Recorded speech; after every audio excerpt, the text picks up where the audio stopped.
BRS MLA Maganti Gopinath, BRS Jubilee hills నుంచి ఎమ్మెల్యేగా ఉన్నటువంటి మాగంటి గోపీనాథ్ ఆయన ఈరోజు తుది శ్వాస విడిచారు.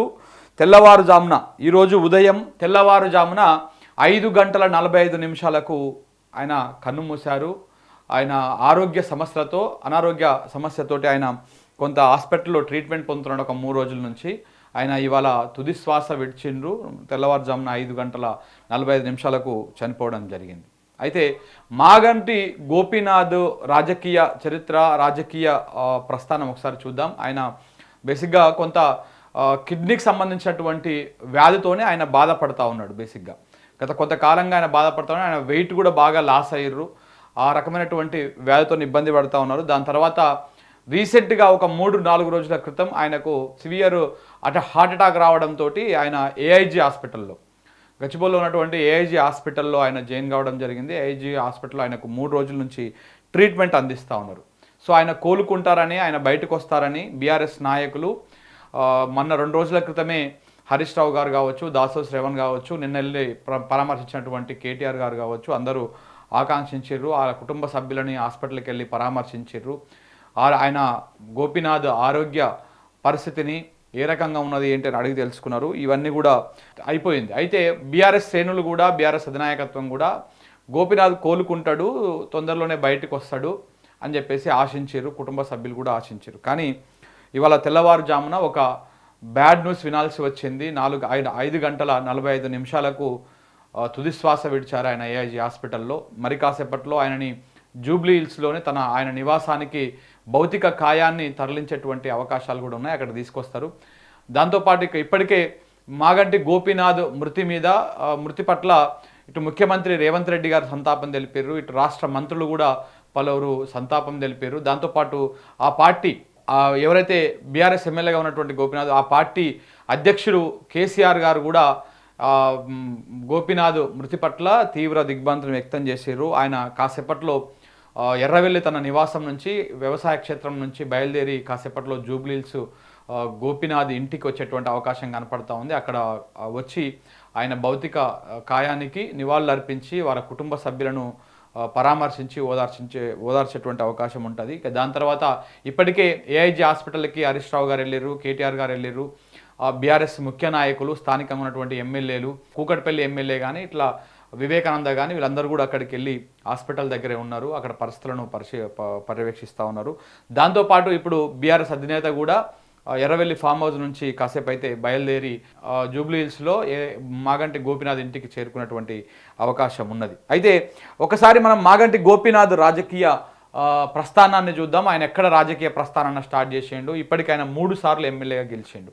2014లో తొలిసారి టీడీపీ నుంచి ఆయన ఎమ్మెల్యే గెలిచిండు. తర్వాత 2018లో టీడీపీ నుంచి గెలిచిన తర్వాత 2014లో టీడీపీ నుంచి గెలిచిన తర్వాత ఆయన రాజకీయ పరిణామాల నేపథ్యంలో ఆయన టీఆర్ఎస్ పార్టీలో చేరిండు. ఆ టీఆర్ఎస్ పార్టీ బీఫామ్ మీద 2018లో పోటీ చేసి మళ్ళీ గెలిచిండు. 2023లో మళ్ళీ అదే టీఆర్ఎస్ పార్టీ బీఆర్ఎస్ పార్టీగా మారింది. బీఆర్ఎస్ పార్టీ బీఫామ్ నుంచి 2023లో కూడా గెలిచిండు. వరుసగా 3 సార్లు గెలిచి హ్యాట్రిక్ సృష్టించిండు. బట్ ఈ 3వసారి పదవీ కాలం ముగిసిపోకముందుకే కేవలం 1 సంవత్సరం 8 నెలల సమయం అయిపోయిన తర్వాత ఆయన కన్నుమూయడం జరిగింది. ఇది కొంత బీఆర్ఎస్ పార్టీకి తీరని లోటు అని చెప్పొచ్చు.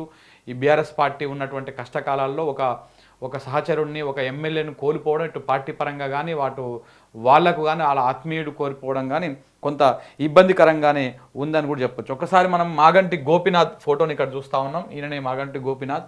సో జూబ్లీ హిల్స్ అంటే గత ఒక దశాబ్దంన్నర కాలంగా జూబ్లీ హిల్స్ అంటే మాగంటి గోపీనాథ్ అనేటువంటి పేరు గుర్తొచ్చే విధంగా ఆయన ఒక రాజకీయ మార్కుని ఆయన క్రియేట్ చేసుకున్నారు.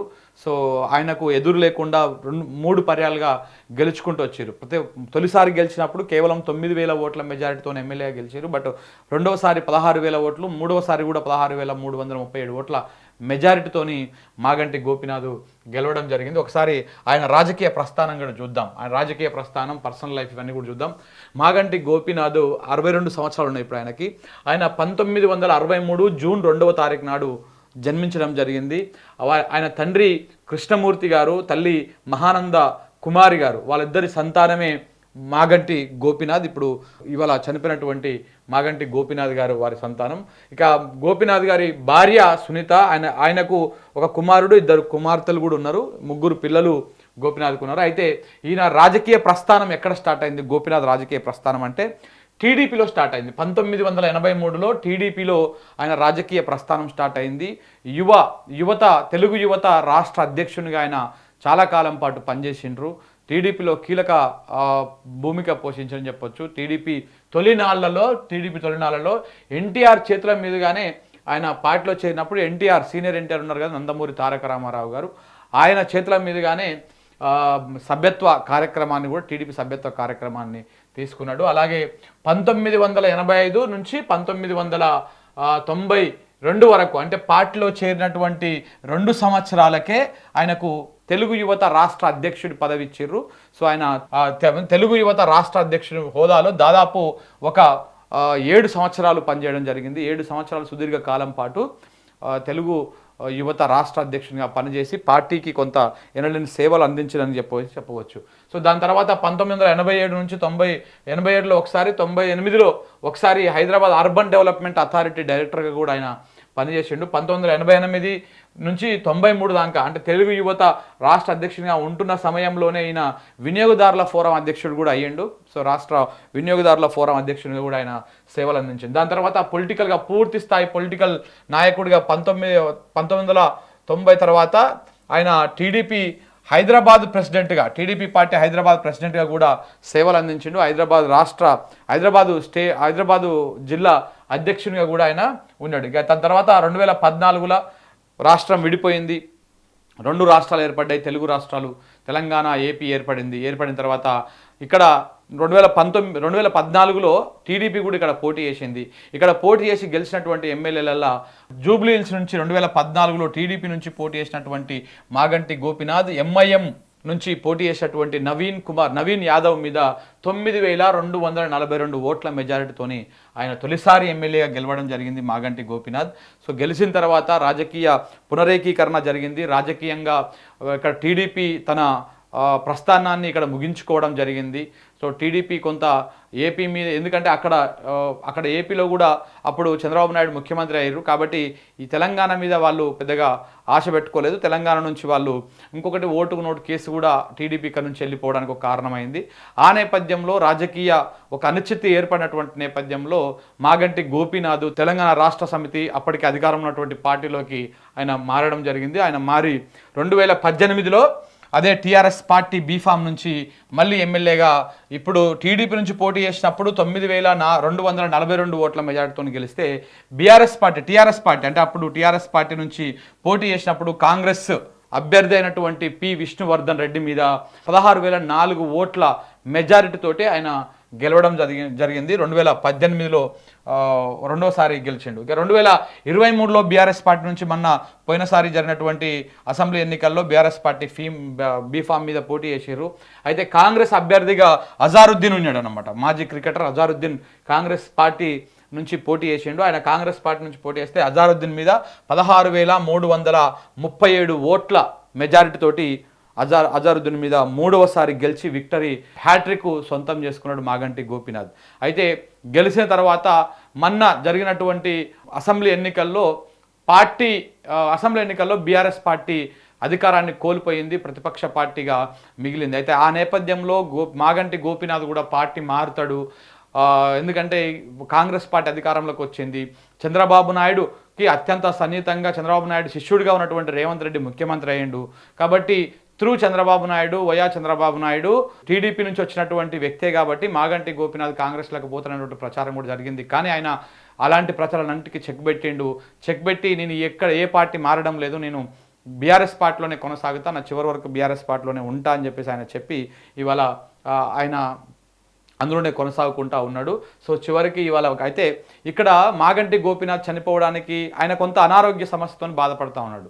కిడ్నీకి సంబంధించినటువంటి కొంత ఇబ్బంది పడుతున్నట్టుగా చెప్తా ఉన్నారు. వాళ్ళ కుటుంబ సభ్యుల నుంచి వస్తున్నటువంటి వార్తలు తెలుస్తూ ఉన్నాయి. అయితే ఆ వ్యాధితో ఇబ్బంది పడుతున్నటువంటి విషయం ఒకటైతే, మరొకటి రీసెంట్గా ఇదే జూబ్లీ హిల్స్ నియోజకవర్గంలోని బోరబండ పరిధిలో ఒక ఇన్సిడెంట్ జరిగింది. దాంతో ఆయన కొంత కలత చెందినట్టు మనస్తాపానికి గురైనట్టు కూడా తెలుస్తా ఉంది. ఎవరైతే మాగంటి గోపీనాథ్కి అత్యంత సన్నిహితుడుగా కుడి భుజంగా ఆప్తుడిగా ఉన్నటువంటి సర్దార్ అనేటువంటి ఒక నాయకుడిని, మైనార్టీ సెల్కి సంబంధించినటువంటి నాయకుడిని, అక్కడ స్థానికంగా ఉన్నటువంటి ఎవరైతే బాబా ఫసీయుద్దీన్ ఉన్నాడో, ఇదే బీఆర్ఎస్ పార్టీ నుంచి అధికారం కోల్పోయిన తర్వాత కాంగ్రెస్ పార్టీలోకి పోయినటువంటి బాబా ఫసీయుద్దీన్, ఆయన ఒత్తిడితోటి, ఆయన టార్చర్ తోటి ఈ ఎవరైతే సర్దార్ ఉన్నాడో మాగంటి గోపినాథ్కి రైటు భుజంగా, ఒక కుడి భుజంగా ఉన్నటువంటి అతను, ఆప్తుడిగా ఉన్నటువంటి అతను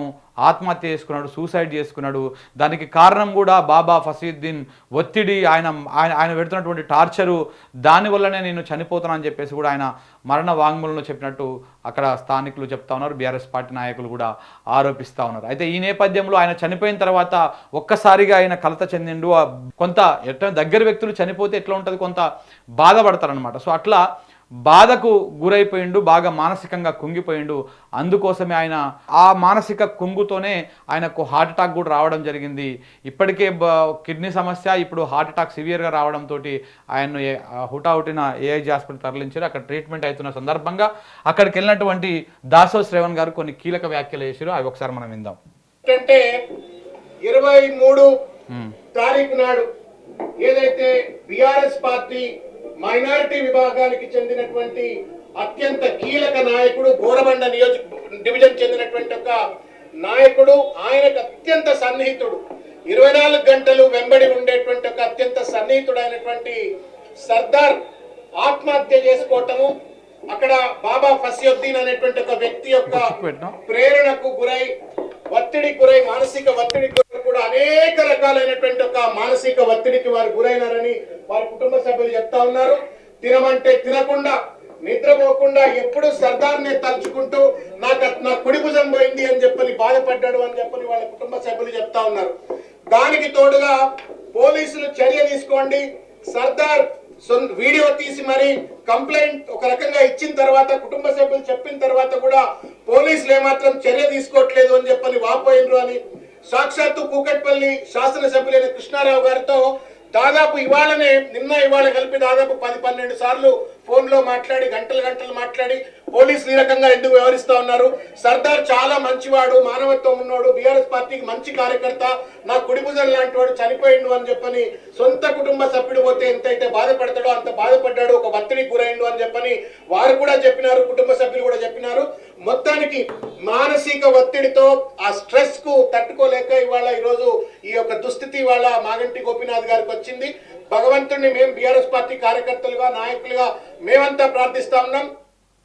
సో ఆయన క్షేమంగా తిరిగి రావాలని, ఆరోగ్యంగా తిరిగి రావాలని చెప్పేసి ఇట్లా బీఆర్ఎస్ పార్టీ నాయకులు, కార్యకర్తలు అందరూ ప్రార్థించారు. బట్ కానీ మృత్యువు మాగంటి గోపీనాథ్ని చివరికి ఆయన ప్రాణాలు తీసుకునేదాకా ఆగలేదు. ఇవాళ తెల్లవారుజామున 5:45 ఆయన తుది శ్వాస విడిచినట్టుగా ఏఐజీ ఆసుపత్రి వర్గాలు చెప్తా ఉన్నాయి. ఇవాళ ఆయనని ఇక్కడ ఆయన సొంత నివాసాన్ని తీసుకొచ్చి అక్కడ మరి ఇవాళ సందర్శనార్థము, అక్కడ నియోజకవర్గ ప్రజలకు కావచ్చు, పార్టీకి సంబంధించినటువంటి కార్యకర్తలకు కావచ్చు, వాళ్ళందరికీ అందుబాటులో ఉంచి మరి ఇవాళనే కార్యక్రమం చేస్తారా, లేదనుకుంటే రేపు అంతిమ క్రియలు, అంతిమ సంస్కారాలకు సంబంధించినటువంటి కార్యక్రమాలు చేస్తారనేది మనం చూడాల్సి ఉంది. ఇంకా దాని మీద ఇంకా క్లారిటీ రాలేదు.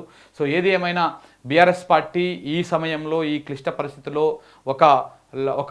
ఒక నాయకుడిని కోల్పోవడము, కొంత పార్టీకి కొంత ఆత్మస్థైర్యం, కొంత దెబ్బ, అంటే ఒక లోటు అని చెప్పవచ్చు. అలాగే పార్టీ నాయకులకు కూడా కొంత ఇబ్బందికరమైనటువంటి పరిస్థితే, కొంత ఇబ్బంది అయినటువంటి పరిస్థితులే కనపడతా ఉన్నాయి. ఏది ఏమైనా ఆ కుటుంబ సభ్యులకు, మాగంటి గోపీనాథ్ గారి కుటుంబ సభ్యులకు న్యూస్ లైన్ తరఫున మనం కూడా ప్రగాఢ సానుభూతి చెప్తా ఉన్నాం. తెలంగాణ సమాజం కూడా ఆయన పట్ల సానుభూతి ప్రకటిస్తూ ఉంది.